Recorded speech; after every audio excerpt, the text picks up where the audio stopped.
Hello students, welcome to Biology World. I am Priyanka Shoran. Today we are going to start the next division or the last division of the plant kingdom, that is angiosperm.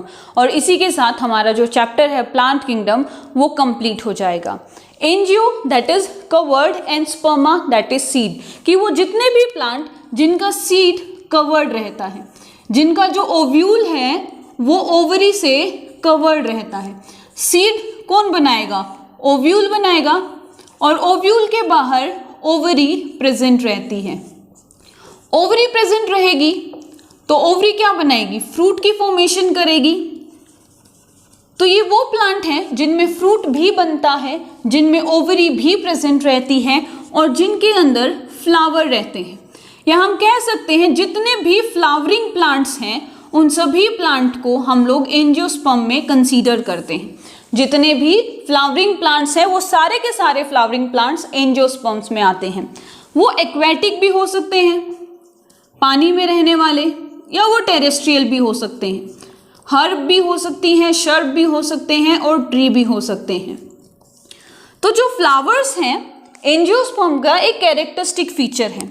Flower that is a modified shoot.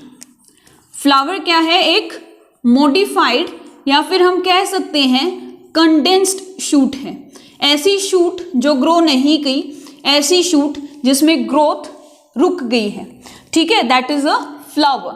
Flower की 4 whorls हैं. Flower के 4 important part हैं. That is first calyx, then corolla, then androecium and gynoecium. ये 4 whorls हैं flower की. पहला क्या है? कैलिक्स. कैलिक्स किससे बना है? कैलिक्स सेपल्स के ग्रुप से बना है. ये सेपल्स क्या हैं?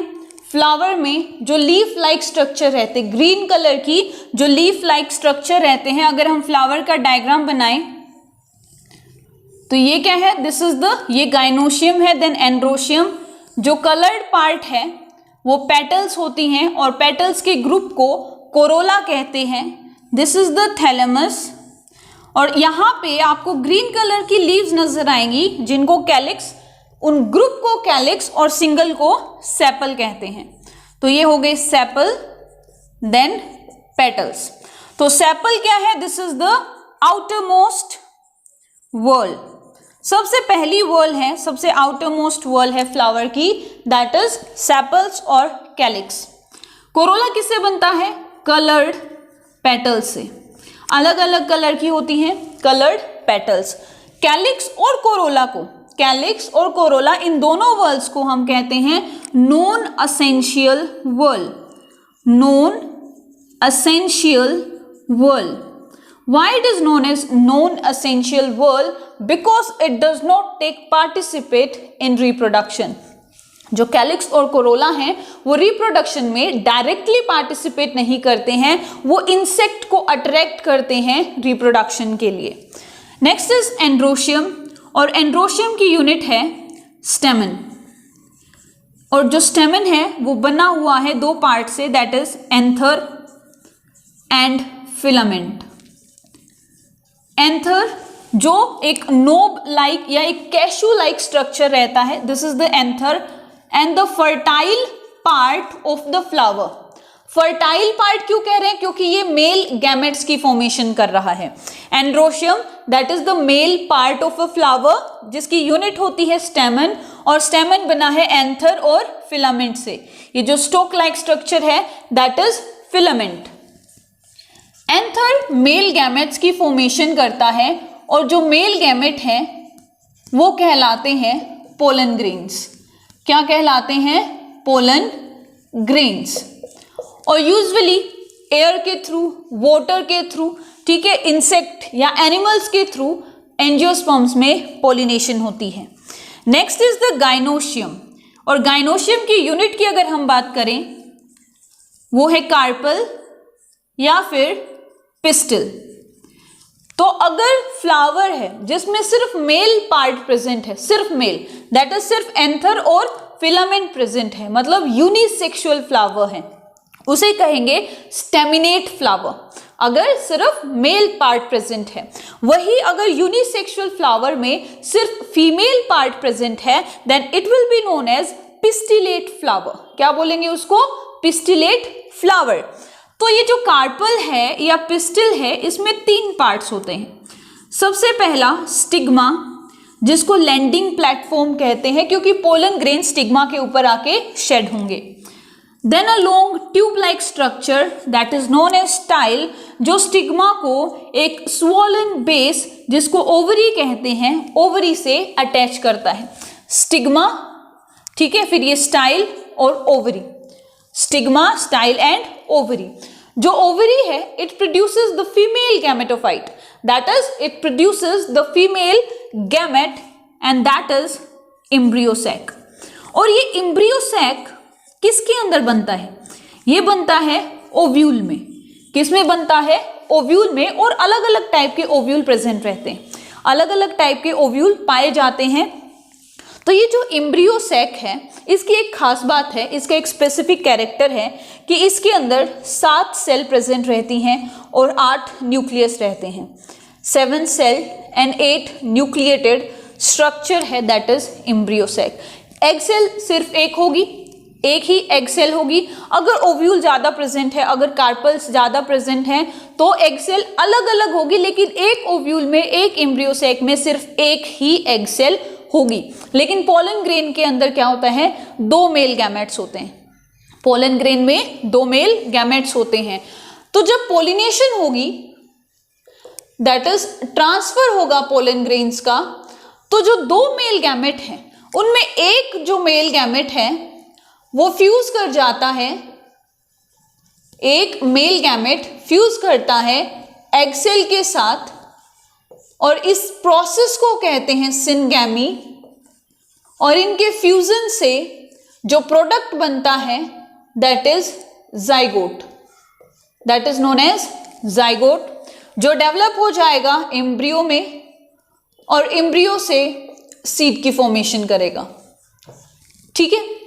जो दूसरा मेल गैमेट है, सेकेंड मेल गैमेट है, वो फ्यूज करता है। अगर हम जब ओव्यूल की बात कर रहे हैं तो 7 सेल हैं। इन 7 सेल में ऊपर की तरफ 3 एंटीपोडल सेल रहती है, 2 सिनर्जिड्स और बीच में ये होगी एग सेल। तो इस एग सेल के साथ एक जो मेल गैमेट है वो फ्यूज किया, तो ये बीच में सेंटर सेल है जो लार्ज सेल है, this is known as the central cell. और इसके अंदर 2 पोलर न्यूक्लियाइज प्रेजेंट रहते हैं। सेंट्रल सेल में 2 पोलर न्यूक्लियाई प्रेजेंट रहते हैं। तो जो मेल गैमेट है, पोलन ट्यूब की फॉर्मेशन हो रही है और पोलन ट्यूब की फॉर्मेशन क्या कहलाती है बेटा? साइफोनोगैमी। ठीक है। अगर जो गैमेट्स हैं वाटर के थ्रू आ रहे हैं ज़ुइडियोगैमी, लेकिन वही अगर पोलन ट्यूब के थ्रू आ रहे हैं दैट इज साइफोनोगैमी। तो भाई साइफोनोगैमी हो जाएगी, पोलन ट्यूब बन जाएगा। एक मेल गैमेट क्या है? एग सेल के साथ फ्यूज करेगा और जो दूसरा मेल गैमेट है, जो सेकंड मेल गैमेट है, वो फ्यूज करेगा 2 पोलर न्यूक्लियाइज के साथ, 2 पोलर न्यूक्लियाई के साथ। दैट इज N+N कंडीशन है ये। 2 हैप्लॉइड न्यूक्लियस प्रेजेंट है, ये भी दोनों हैप्लॉइड हैं और ये भी क्या है? हैप्लॉइड है। तो यहाँ पर क्या हो रहा है? 3 न्यूक्लियस का आपस में फ्यूजन हो रहा है। 3 न्यूक्लियस आपस में फ्यूज कर रहे हैं तो it is known as triple fusion. इस प्रोसेस को हम क्या बोलेंगे? Triple fusion. ठीक है, क्योंकि 3 न्यूक्लियस आपस में फ्यूज हो रहे हैं और इनके फ्यूजन से बनेगा that is primary endosperm nucleus, primary endosperm nucleus और पेन। ये जब फर्टिलाइजेशन हो जाएगी तो फर्टिलाइजेशन के बाद it will get converted into endosperm and the ploidy of endosperm is triploid, that is 3n। ठीक है, जो प्लोइडी क्या होगी? 3n होगी। तो ये वही इंडोस्पर्म है जो जिम्नोस्पर्म में हैप्लॉइड है, लेकिन एंजियोस्पर्म में क्या है? ट्रिप्लॉइड है। और ये जर्मिनेटिंग सीड को, जर्मिनेटिंग एम्ब्रियो को न्यूट्रिशन प्रोवाइड करता है। अब देखो यहाँ पर 2 बार फ्यूजन हो रही है, एक मेल गैमेट के साथ, दूसरा एक मेल गैमेट एग सेल के साथ फ्यूज कर रहा है, दूसरा मेल गैमेट 2 पोलर न्यूक्लियाइज के साथ फ्यूज कर रहा है। 2 बार फ्यूजन हो रही है, that is why it is known as double fertilisation, जो कि एंजियोस्पर्म्स का एक कैरेक्टरिस्टिक फीचर है। जो सिर्फ और सिर्फ एंजियोस्पर्म्स में ही पाया जाता है। क्या? Double fertilisation.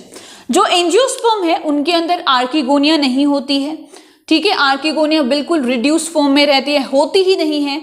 और जो वेसल्स, दैट इज जो वस्कुलर टिश्यूज हैं, उनमें जाइलम के अंदर वेसल्स वेल डेवलप प्रेजेंट रहते हैं। इनको as a decorative material use किया जाता है, फ्लावर है तो डेकोरेशन के लिए यूज किया जाता है, इनको खाया जाता है, ठीक है, जो फ्रूट्स बनते हैं फ्रूट्स को कंज्यूम किया जाता है। तो ये क्या है? This is about the basic knowledge about the angiosperm. क्यों? क्योंकि यही जो एंजियोस्पर्म है +2 क्लास का second chapter, that is sexual reproduction in flowering plants, इस कंप्लीट डिवीजन को उसमें एक्सप्लेन किया गया है। इसीलिए प्लांट किंगडम में इसको एक रिड्यूस फॉर्म में इसका जो है जिक्र किया गया है, ठीक है, एनसीईआरटी में। अब यहां पर एक इंपॉर्टेंट थिंग आती है, that is about the life cycle. So if you are talking about the life cycle of angiosperm, then it is diplontic. कैसी है? डिप्लॉन्टिक है। डिप्लॉन्टिक मतलब जो इसका डिप्लॉयड फेज है वो डोमिनेट करता है, जो इस एंजियोस्पर्म का डिप्लॉयड फेज है वो डोमिनेट करता है। अब जब फर्टिलाइजेशन हो जाएगी, ठीक है, फर्टिलाइजेशन जब हो जाएगी तो जो ओवरी है वो फ्रूट में कन्वर्ट हो जाएगा, ओव्यूल है वो सीड में कन्वर्ट हो जाएगा, और ओव्यूल के जो इंट्यूगमेंट्स हैं वो सीड कोट की फॉर्मेशन करेंगे।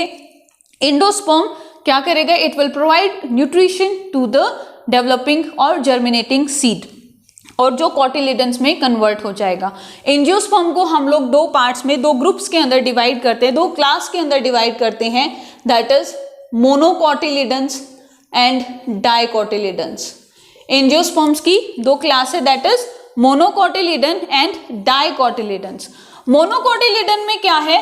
एक ही कॉटिलिडन प्रेजेंट रहेगा और इनमें दो कॉटिलिडन्स प्रेजेंट रहते हैं, एक कॉटिलिडन और दो कॉटिलिडन, एक है तो मोनोकोट्स, दो हैं तो डाइकोट्स।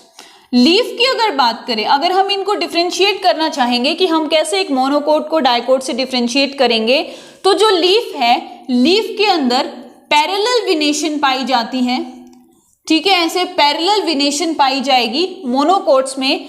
वहीं पर डाइकोट्स के अंदर रेटिक्यूलेट विनेशन पाई जाती है, दैट इज नेटवर्क पाया जाता है, जो कि पीपल के पत्ते पे आपको बहुत अच्छे से नजर आएगा, ठीक है। अगर किसी भी लीफ को आप देखते हो तो उसमें एक ऐसा क्या रहता है, दैट इज एक नेटवर्क रहता है, जाल बना रहता है। रूट की बात करें तो जो फाइब्रस रूट है, ठीक है, एक ही नोड से जो रूट्स निकलती हैं, दैट इज फाइब्रस रूट, वो पाई जाती है मोनोकोट्स में, और टैप रूट पाई जाती है डाइकोट्स में। मोनोकोट्स में क्या पाई जाती है? फाइब्रस, और डाइकोटिलिडन्स में पाई जाती है टैप रूट। वहीं अगर हम लोग फ्लावर की बात करें तो 3 या 3 का मल्टीपल पेटल्स जो हैं या तो 3 होंगी या 3 की मल्टीपल होंगी, वहीं पे डाइकोट्स के अंदर या तो 5 होंगी या 5 का मल्टीपल होगा, ठीक है। एग्जाम्पल सीरियल्स, सीरियल्स में जितने भी जो ग्रेन्स है, गेहूं वगैरह जो आती हैं, दे आर द मोनोकॉटिलिडन्स। वहीं पे जो ग्राम है, चना है, ठीक है, राजमा है, they are the dicotyledons. So this is about the division angiosperm. Classification हम लोगों ने कर ली है, चैप्टर हमारा हो गया है कंप्लीट। इस चैप्टर के नोट्स आपको इस वीडियो के डिस्क्रिप्शन लिंक, जो डिस्क्रिप्शन है उसमें मिल जाएंगे, उसका लिंक आपके लिए प्रोवाइडेड है, आप उसको डाउनलोड कर सकते हैं। So that's it for today. If you like my video then please share and subscribe my channel. Thank you.